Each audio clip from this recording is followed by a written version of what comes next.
Hello everyone, welcome to Jessie Kate Creates. A few videos ago I did a project share of the cards seen on the screen here where I basically made my own one sheet wonder. I asked if you guys wanted a tutorial and a lot of you said you did, so this is that video. For these cards you need a piece of paper that is 6 by 6. I needed birthday cards, so I start out by using this Happy Cake Day paper pad from Recollections, but you'll see later in the video that I end up changing my mind.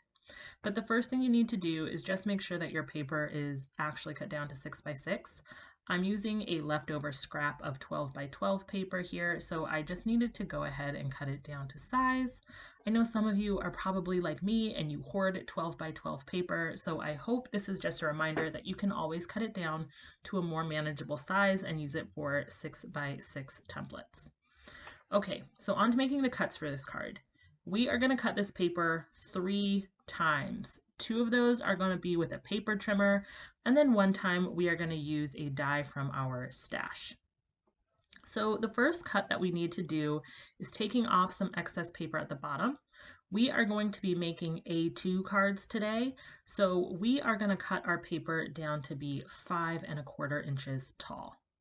Now, if you are using a paper that is directional, you're going to want to make sure you turn the paper on its side so that you're cutting down from the top or the bottom. So you can see here, I turned the paper on its side. I also turned my template on its side so that it would be easier for me to know which cuts that I'm making.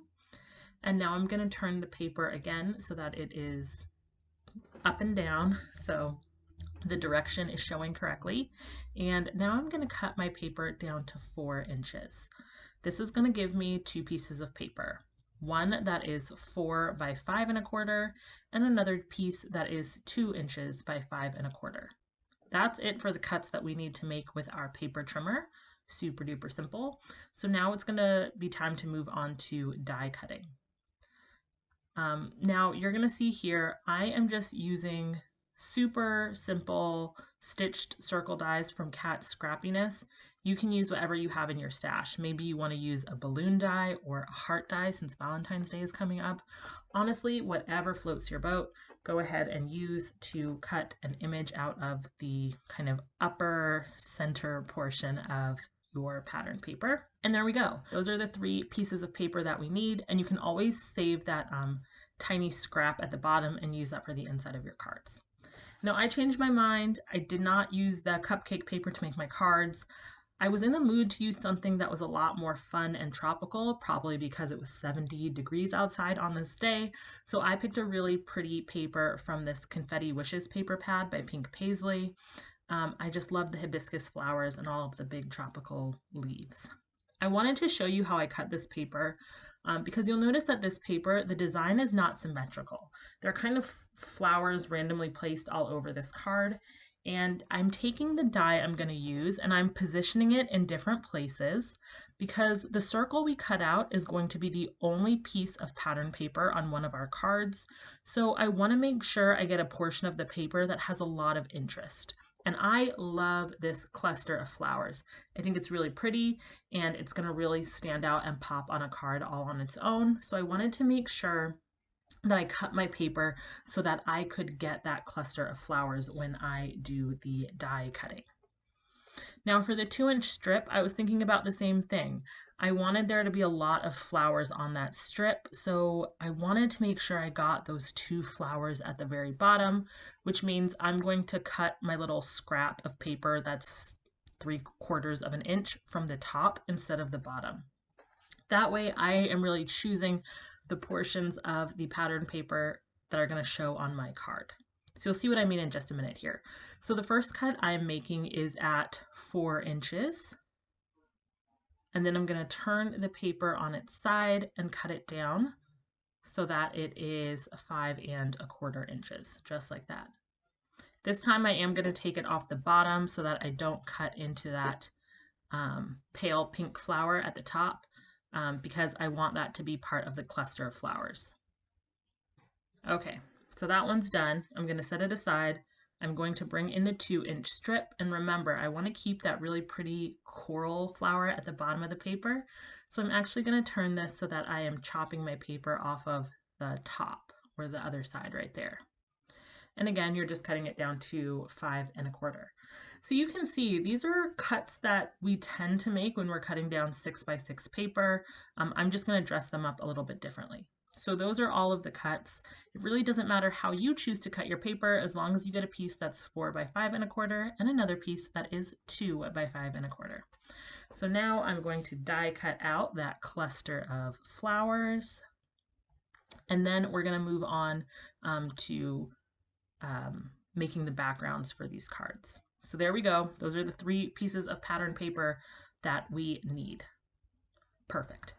So on these cards, you'll notice there is a lot of white space. Here you can see I'm just kind of modeling what each of the cards is going to look like. And you'll notice that a lot of white is showing through. Now you could always use another color, one that coordinates with your papers. But whenever I have a lot of white space showing on a card, what I like to do is use an embossing folder. I think they are like hidden gems in your crafty stash. They add so much dimension and texture to your cards, and they're usually pretty affordable. So I went through my stash, I found a folder that I like, and I embossed 3 pieces of cardstock that are 4x5 1/4. And now those are ready to go. So we're going to start working on this first card.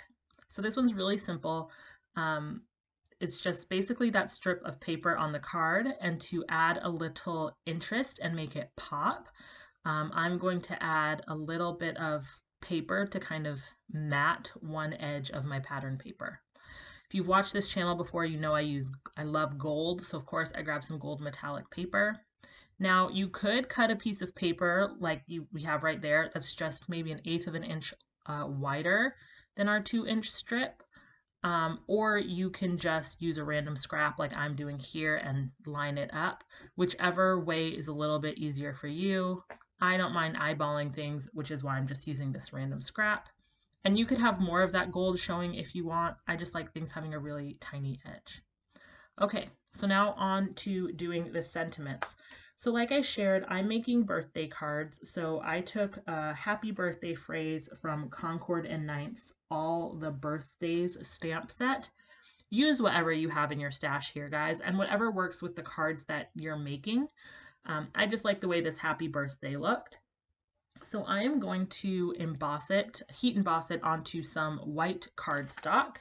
I'm going to be double stamping it like you saw there to make sure I get a really good impression. And then I'm just going to cover it with gold embossing powder and go ahead and heat it up. Now, I like to use the same color on a card multiple times. To me, that just kind of makes it look a little bit less random. So since the strip of paper I used on the card is gold, the sentiment is also going to be gold. And I'm just going to cut it down to size. Once again here, I'm just eyeballing it.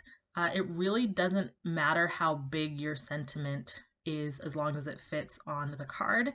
If you remember the Christmas cards that I made, I used a sentiment that was a lot smaller and I die cut it with a label. So really anything that fits on the card will work here, you guys. That's the beauty of these cards. You can make them work with whatever it is that you have in your stash. So I audition the sentiment and I decide I want it to pop a little bit more. So I decide I want to put a gold matte on my sentiment.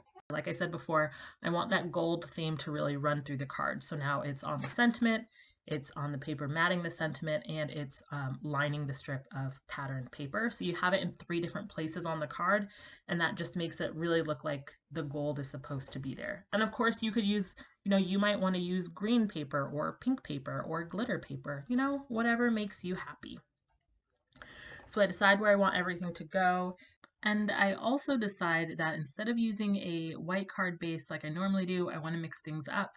So I pull in this kind of bright fuchsia side folding A2 card base. Now I just made this from some heavyweight cardstock that I believe I got it from Joann's. I think it's their Park Lane brand a couple months ago. They had a bunch of different colors.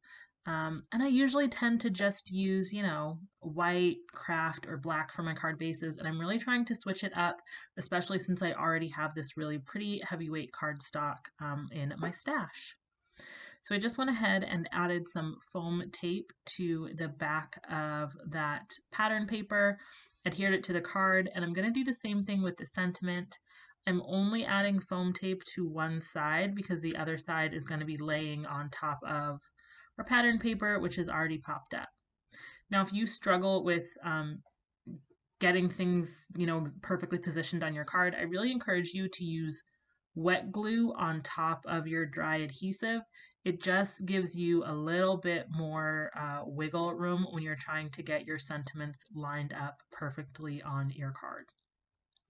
But once I've gone ahead and done that, I'll go ahead and press it down, and then I will adhere this whole panel onto my card base. Once again, I'm just gonna use a combination of wet and dry glue so that I can wiggle everything around and get it perfectly where I want it. I also really like to use wet glue when I am adhering down embossed panels.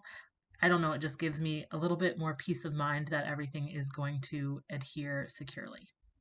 So now it's time to move on to the second card, and I have most of the pieces. I just need the sentiment for this card. So for that, I am going to use this Yay die from Concord and Knight's Yay for Birthdays stamp and die set, and I'm going to stack these dies. So I've cut this die 3 times from heavyweight white cardstock and 1 time from gold metallic cardstock, and now I'll layer them together. Recently, I've had a couple folks ask me how I do this. Some of you I met at craft shows recently. Hello if you're watching. But to layer my dies, I just take a fine tipped glue bottle and I will add a couple dots of glue all over the die, and then I will bring in another piece to layer on top. Now, I tried to line them up perfectly, but as you'll see here, that usually doesn't happen. So I do the best that I can, and then I pick them both up, and I will use my fingertips and my fingernails just to try to align everything and wiggle things into place so that they're nice and lined up before I press them down. Now, this process can be really messy. You're probably going to get glue all over your fingers, and it can also be a little bit time consuming. So if this is not for you, if this is more fiddly than what you like to do when you craft, you totally do not have to stack your die cuts. I don't mind doing this, and I really love the dimension and texture it adds to my cards, so I usually will do it when I use die cuts, but you totally do not have to. The joy of crafting is that you get to do what makes you happy. So I've gone ahead and made 2 of these sentiments. I'll use one on each of my cards, and you can just see there, it's not super thick, but it does add just a lovely little bit of dimension to my cards. So I'll go ahead, add that to my card, and I decided I wanted something to fit in that gap. So I grabbed this Concord and 9th birthday stacks stamp set, and I embossed that twice onto white cardstock with some gold embossing powder. And then I'll go ahead and heat that up and cut it out for my cards.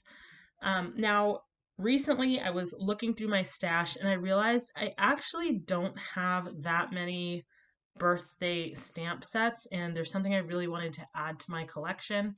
So after the holidays, I looked because everyone was having a sale, and I really liked these 3 sets that I've showed from Concord at Night. So I went ahead and picked them up, but obviously use whatever it is that you have in your stash. Now to cut out this sentiment, it was so small that it wasn't worth trying to cut it out with my trimmer, so I just used scissors to cut it down to size. Since it's white on white, I wasn't too worried about not having perfectly straight cuts. So now to put this card together, once again, I'm just using some wet glue to line up my embossed panel onto another bright fuchsia card base. And here I'm playing around with where I want the sentiment to go. At first I thought I might actually like it going right across my pattern paper, but for this particular sentiment, I thought it was actually kind of hard to read and it got lost in the pattern paper, so I decided to keep it at the bottom of the card. For the pattern paper, I popped it up on foam tape. Once again, I put some wet glue on the back of that foam tape so that I'd have a little bit of time to wiggle everything into place and get it perfectly where I want it. Whenever I am adhering like these really tiny detailed die cuts, I like to use my tweezers to add glue to the back and to position them on the card. I just think it makes it a little bit easier to get things exactly where you want them to go. So I'll pop that down, and for the sub sentiment, I am also going to pop that up on foam tape. So everything on this card has a little bit of dimension. That's the card. I think it's really simple, but it looks really nice, and I love those pops of gold. So now it's time for us to move on to our final card, which is going to be a shaker card. You could totally do this not as a shaker and maybe have the sentiments in the hole on the card, so they're like popping up out of the hole. Um, but I decided to do a shaker card. So I have a piece of acetate that is just smaller than my piece of pattern paper. The exact size doesn't really matter as long as the acetate fully covers the opening on your card. So I'm just going to adhere that down and press it really well to make sure it's not going to go anywhere. And then off camera, I covered the back of the acetate with foam tape. And you just want to make sure that all of your corners meet up really well so that you won't have any glitter or other shaker bits leaking out of your card. Now there's a trick I want to show you for shaker cards, and that is to use a piece of dryer sheet. Just rub that over the acetate in your card, and that helps get rid of static so that your glitter shakes around really well inside of your card. Another tip I would say is, if you can, if it works for the card, use flat glitter like you see me using here instead of using sequins. I think sequins can look really pretty in shaker cards, but usually to get the sequins to really move around in the card, I have to put 2 layers of foam tape, and then the card gets really bulky, and I don't love that. But with flat glitter, with 1 layer of foam tape, it moves around really, really nicely. Now it's at this point I noticed that there was a gap in my foam tape in that top corner, and I'm just putting another piece of foam tape to cover it up.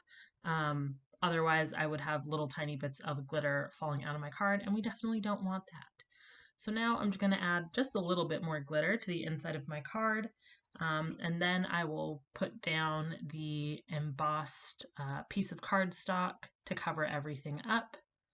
And now we have a shaker card. Some of the paper is sticking out of the bottom, so I just cut that down. But look at how well that shakes around. And that's because we use the dryer sheet to get rid of the static, and we also have flat glitter, so it shakes around really, really nicely, even though we only have 1 layer of foam tape. So here I'm just using a combination of wet and dry glue to adhere this down to my card base, so I have a little bit of time to wiggle it around. Here you'll notice that for my A2 card base, I decided to use some pink cardstock. This is just a piece of heavyweight pink cardstock from my stash. It might be from Michael's, it might be from Joann's. Honestly, I'm not sure.